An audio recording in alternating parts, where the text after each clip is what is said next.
All right, hi everybody. Figured I'd do a little tour when we got all of our stuff out from our, we had a tractor club come over on a little event, so figured I'd do a walk around of what we brought out for the weekend. We had 318 to 110 with the narrow front over here, and then here's the little iron mule here. So it's got a little Tecumseh inside here, pull start. So pretty neat. One of my neighbors custom made this, and we bought it from him a couple years ago. So kids like driving that one around. It's got a little hand clutch, so that one's pretty fun to drive. All right, then here's the shed, barn, 30 by 60, and then he did another. This is my dad's place. Did another 30 by 60 edition, maybe 10 years later. This one was first built in '93, I believe. So we got animals in the back, and he's got a little mechanic shop in the front with a spray booth, and then wood shop over on this side. So, all right, well, here's some of the garden tractors: 400, 300, 200, 100. So those are pretty nice. 420's in good shape. 317, a couple other ones here, 140. We got a lot of attachments that go with them, some snow blowers. There's another 110, another one over here too. So kind of fun and nice to have them all. They all ran and drove into these spots, so for now they all run. You know, gotta keep using them, otherwise, you know, things happen.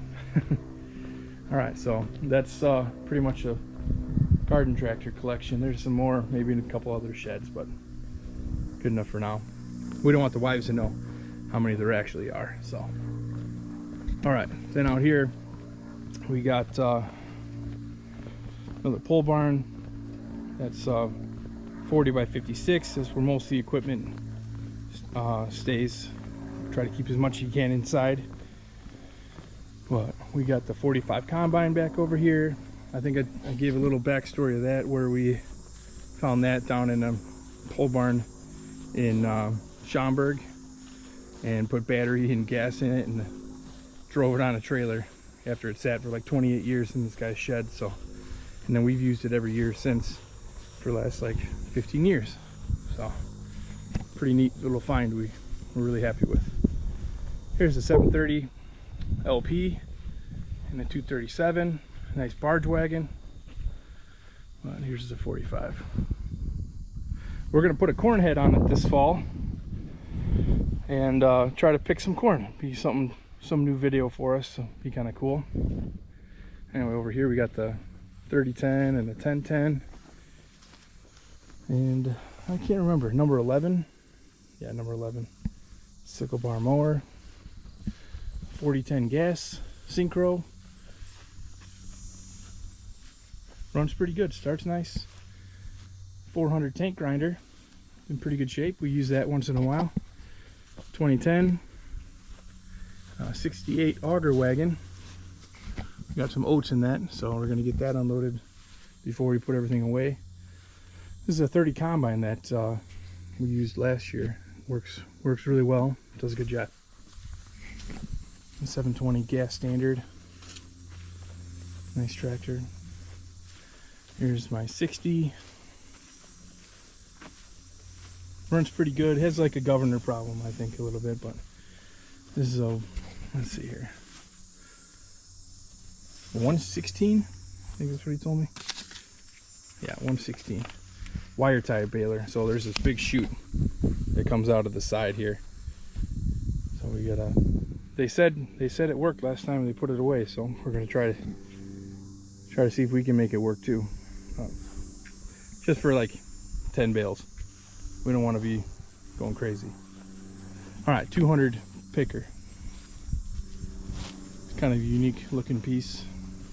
And there's the 720 gas. That one runs great. 730 is my favorite. This is the one we've had the longest.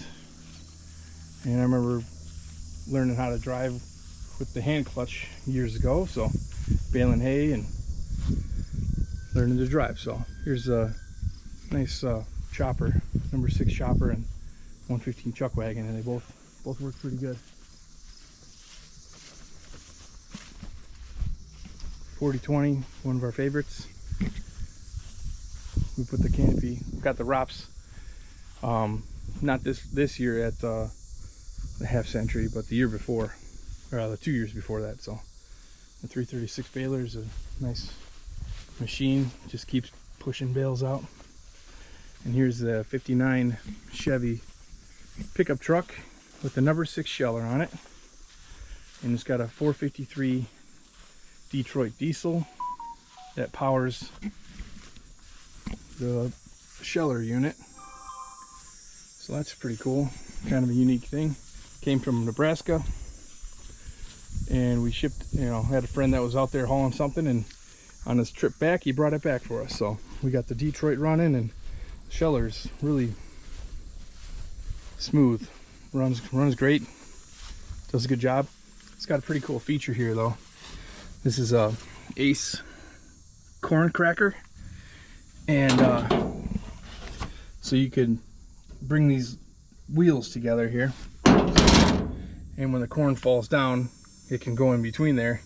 You crank this tight and it can crack the corn to make it into ground feed. If this truck was on a farm that needed to make some feed for the cows, instead of just shelling it, it could crack it, and just better for the animals, or depending on what the farmer was looking for. So kind of cool. I want to get the motor in the front. We did get it running on the truck, but right now I don't have any. The rear end is disengaged. There's a high-low rear end, and it's just in neutral because the last guys that had it, they just pulled it back and forth out of the shed towards the corn crib and didn't really mess with it. So there's a 4520 with the original motor in it. Those are kind of hard to find. And then here's the 5020, big beast, with the 7-bottom plow. So if you see some of our other videos, this thing plowing handles it nice. Plow does a great job. It's all nice and level, and does a great job covering everything up. And it just takes a quarter mile to turn it around before you get to the end of the field. So, but it's still fun to use. So, all right, well, that's a lot of it. There's still a few things at our house, my house, right around the corner, but we had the whole club over, so I think everybody had a good day. So thanks for watching, and please subscribe and follow us on TikTok, Deere 4020. Thanks.